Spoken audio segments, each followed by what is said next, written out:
कहानी की शुरुआत में हम कुछ अमरीकी फौजियों को देखते हैं जो एक खास मिशन पर जा रहे थे। चारों ओर सन्नाटा था, पर अचानक उनकी नजर एक आदमी पर पड़ी जिसके पास एक बॉम्ब था। उन्होंने तुरंत उसे घेर लिया और कुछ ही पलों में उसे गोलियों से भून दिया। इसके बाद फौजी जेक ने कर्नल मेसन को उस आदमी और बॉम्ब की खबर देकर बॉम्ब को डिफ्यूज करने की इजाजत मांगी। हालांकि मेसन ने उसे इजाजत नहीं दी, लेकिन जेक ने फिर भी बॉम्ब की तार काट डाली। उसी पल वहां एक दूसरा बम धमाका हुआ जिसमें कई फौजी मारे गए। जल्द ही चारों ओर से आतंकी बाहर आए और उन्होंने अमरीकी फौजियों पर गोलीबारी शुरू कर दी। चारों ओर अमरीकी फौजी मर रहे थे और अब सिर्फ जेक और मेसन ही जिंदा बचे थे। अचानक जेक को भी गोली लगने वाली थी, पर मेसन ने ऐन वक्त पर उसकी जान बचाई। तभी वहां एक हेलीकॉप्टर आया और उन्हें सुरक्षित जगह पर ले गया। इस घटना के 5 साल बाद जेक अब एक आम आदमी की जिंदगी जीने की कोशिश कर रहा था। उस घटना का जेक के दिमाग पर बहुत गहरा असर हुआ था, जिस वजह से उसे हर रोज काफी दवाइयां लेनी पड़ती थी।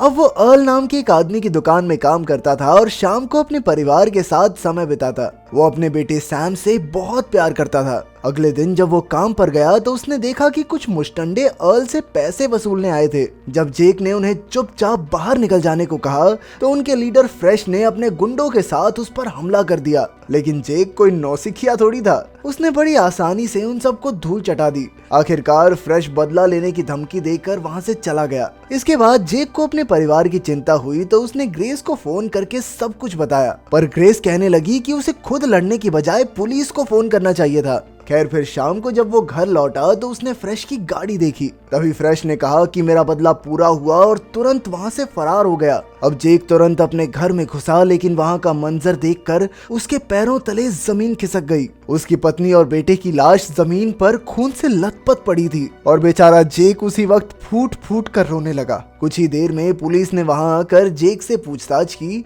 लेकिन वो अपना ट्रक लेकर निकल गया। अचानक उसे एक क्लब के बाहर फ्रेश की गाड़ी दिखी और वो बंदूक लेकर अंदर घुस गया। तभी उसने अंधाधुंध फायरिंग शुरू कर दी और फ्रेश की पूरी गैंग को मार डाला। अब फ्रेश की बारी थी, लेकिन फ्रेश कहने लगा कि उसके पास जेक के परिवार को मारने के अलावा और कोई चारा नहीं था। लेकिन जेक ने उसकी एक ना सुनी और उसे जान से मार डाला। इसके 5 महीने बाद अब जेक जेल में था, लेकिन अपनी बीवी बच्चे की मौत के बाद उसकी दिमागी हालत और बिगड़ चुकी थी। एक दिन अचानक जेक से मिलने मेसन आया और उसने कहा कि वो जेक को जेल से रिहा करवाने आया है। लेकिन जेक कहने लगा कि वो अपनी सजा काटने को तैयार है, लेकिन उसे अपने किए पर कोई पछतावा नहीं। फिर कुछ दिन बाद रैमजे नाम का एक आदमी जेक से मिलने आया। उसने कहा कि वो एक खास फोर्स का लीडर है, लेकिन जेक को उसकी बातों में कोई दिलचस्पी नहीं थी, इसीलिए वो उठकर वहां से चला गया। फिर शाम को वो अपने परिवार को याद कर रहा था कि अचानक कुछ नकाबपोश लोग उसके सेल में घुस आए और उसे बेहोश करके अगवा कर लिया। बाद में जब उसकी आंख खुली तो उसने देखा कि ये काम रैमजे के आदमियों का ही था।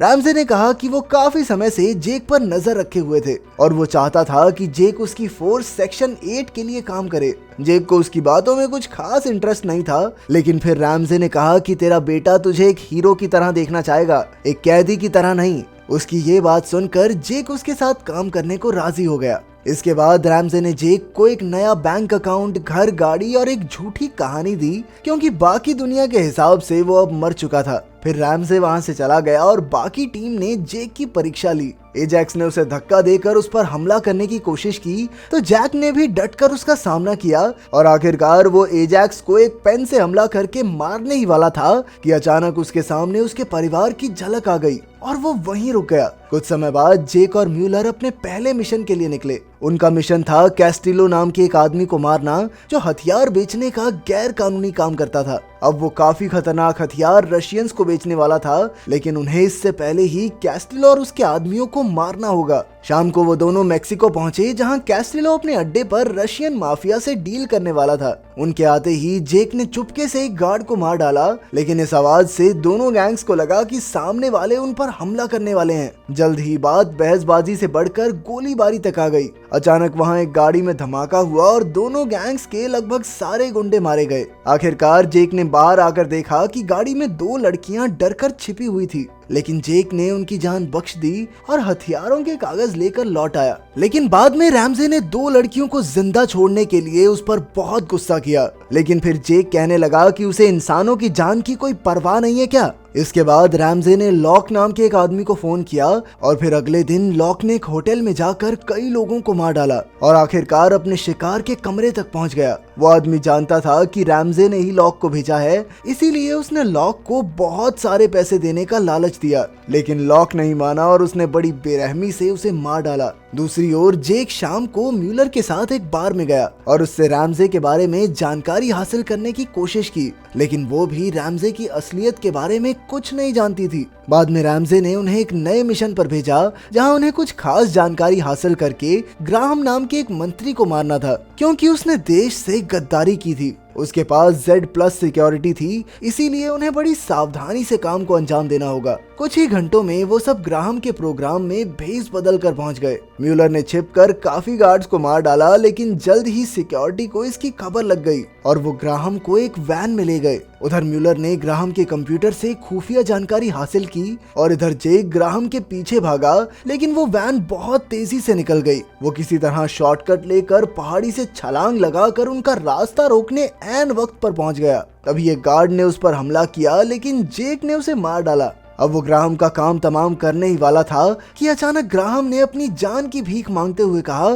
कि मेरे मरने के बाद मेरे परिवार का क्या होगा। ये सुनकर जेक को अपने परिवार की याद आ गई और उसने भावुक होकर ग्राहम की जान बख्श दी। लेकिन जल्द ही रैमजे की टीम वहां आ गई और एजैक्स ने ग्राहम को मारकर मिशन पूरा किया। रात के समय जेक को बहुत पछतावा हुआ और वो अपने बेटे की तस्वीर देखकर रोने लगा, पर अचानक उसे एहसास हुआ कि कुछ नकाबपोश लोग उसके घर के बाहर हैं, इसीलिए वो तुरंत छिप गया। उन लोगों ने जेक को पूरे घर में ढूंढा, लेकिन तब तक वो पीछे के दरवाजे से निकल चुका था। फिर अगले दिन जेक मेसन से मिलने गया और उसे पूरी कहानी बताई। मेसन ने कहा कि असली सेक्शन 8 तो कई साल पहले ही बंद हो गई थी और अब तो इसमें नौकरी से निकाले गए फौजी, CIA और FBI एजेंट्स काम करते हैं। ये लोग चारों ओर फैले हुए थे और अब जेक ने उनका काम पूरा न करके उनसे दुश्मनी मोल ले ली थी। बाद में जेक अपने शहर लौट आया और रैमजे ने उसे समझौते के लिए फोन किया, लेकिन जेक ने दोबारा उसके लिए काम करने से साफ इनकार कर दिया। इसके बाद रैमजे ने गुस्से में लॉक को फोन करके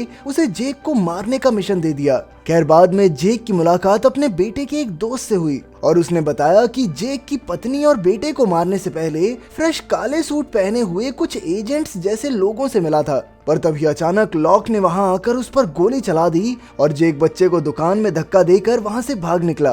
रास्ते में लॉक ने कई आम लोगों और पुलिस वालों को भी मार डाला और आखिरकार पुलिस की गाड़ी चुराकर जेक का पीछा करने लगा, लेकिन जेक किसी तरह बचकर निकल ही गया। असल में वो अर्ल के यहाँ छिपा हुआ था, पर रैमजे की टीम को न जाने कैसे उसका पता लग गया। एलाइस जेक को गोली मारने ही वाला था कि अर्ल ने ऐन वक्त पर उसे मार डाला। इधर ब्रूनर जेक पर कूद पड़ा और पीछे से एजैक्स ने उस पर गोली चला दी। अब ब्रूनर एजैक्स पर चिल्लाने लगा और इसी मौके का फायदा उठाकर जेक ने पेंचकस से हमला करके उसकी जान ले ली। तभी एजैक्स अंधाधुंध फायरिंग करने लगा, लेकिन जेक ने ब्रूनर की लाश को ढाल बनाकर गोलियों से अपना बचाव किया। जल्द ही उनकी गोलियां खत्म हो गई और दोनों हाथापाई पर उतर आए। दोनों में जबरदस्त लड़ाई हुई और आखिरकार एजैक्स जेक को मारने ही वाला था, लेकिन पीछे से म्यूलर ने एजैक्स को ही मारकर जेक की जान बचाई। इसके बाद वो दोनों अर्ल की गाड़ी में भाग निकले और म्यूलर ने कहा कि उसने जेक की जान सिर्फ इसीलिए बचाई है क्योंकि वो भी सेक्शन 8 छोड़ना चाहती है। आखिरकार वो दोनों मोंटाना के जंगलों में रैमजे की खोज करने लगे, लेकिन तभी अचानक किसी ने पीछे से हमला करके जेक को बेहोश कर दिया। बाद में जब उसकी आंख खुली तो वो रैमजे के अड्डे पर एक कुर्सी से बंधा हुआ था। असल में म्यूलर ने रैमजे के साथ मिलकर जेक को फंसाया था। तभी रैमजे ने एक और आदमी को अंदर बुलाया, लेकिन ये कोई और नहीं बल्कि मेसन था। जब जेक को पता चला कि मेसन भी रैमजे के लिए ही काम करता है तो उसके होश उड़ गए। सच तो ये था कि रैमजे ने ही फ्रेश को पैसे देकर जेक के परिवार का खून करवाया था। आखिरकार रैमजे ने मेसन और म्यूलर को उनके काम के पैसे दिए और फिर उनसे कहा कि उन्हें जेक को मार डालना चाहिए क्योंकि अब उसे साथ रखना खतरे से खाली नहीं। मेसन भी राजी हो गया और वो जेक के कमरे में गया, लेकिन वहां अचानक उसने जेक को रिहा करके बताया कि असल में वो सेक्शन 8 को खत्म करने के मिशन पर है, इसीलिए उसे रैमजे से दोस्ती का नाटक करना पड़ा। अब वो चाहता था कि जेक भी इस काम में उसकी मदद करे। इसके बाद उसने अलार्म बजा दिया और गार्ड्स कमरे में घुस आए, पर उन दोनों ने मिलकर सबको मार डाला। जल्द ही वो गोलीबारी करते हुए रैमजे तक आ पहुंचे, पर तब तक रैमजे म्यूलर के साथ कहीं छिप गया और वो जेक को पैसों का लालच देने लगा, लेकिन जेक ने गुस्से में उस पर गोली चला दी।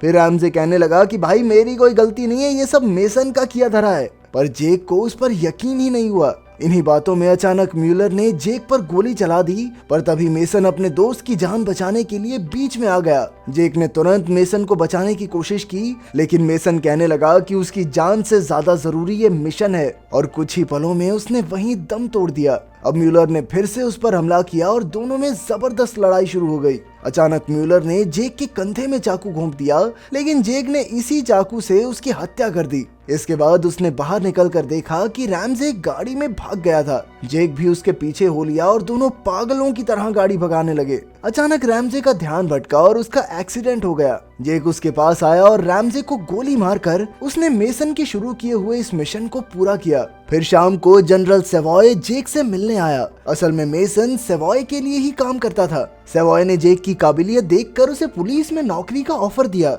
लेकिन जेक ने कहा कि अब उसके पास लड़ने की कोई वजह नहीं है। आखिरकार वो घर आ गया, लेकिन वहाँ लॉक उसका इंतजार कर रहा था। वो अपना अधूरा मिशन पूरा करने आया था। जल्द ही दोनों एक दूसरे पर चाकू से वार करने लगे। लड़ाई के दौरान लॉक ने अचानक जेक को जमीन पर फेंका और जेक ने तुरंत अपनी बंदूक उठाकर लॉक को मार डाला। अगली सुबह जेक सब कुछ छोड़ छाड़ कर एक बस में बैठकर निकल पड़ा, पर तभी उसकी नजर एक माँ पर पड़ी जो अपने बेटे के साथ खेल रही थी। उसे देखकर जेक को अपना परिवार याद आ गया। उसने सेवॉय को फोन करके कहा कि वो नौकरी करने के लिए तैयार है, क्योंकि जैसा उसके परिवार के साथ हुआ अपनी निगरानी में वो किसी और के साथ वैसा नहीं होने देगा। अगर वीडियो पसंद आई तो लाइक कर देना, चैनल को सब्सक्राइब कर देना। मिलते हैं अगली वीडियो में।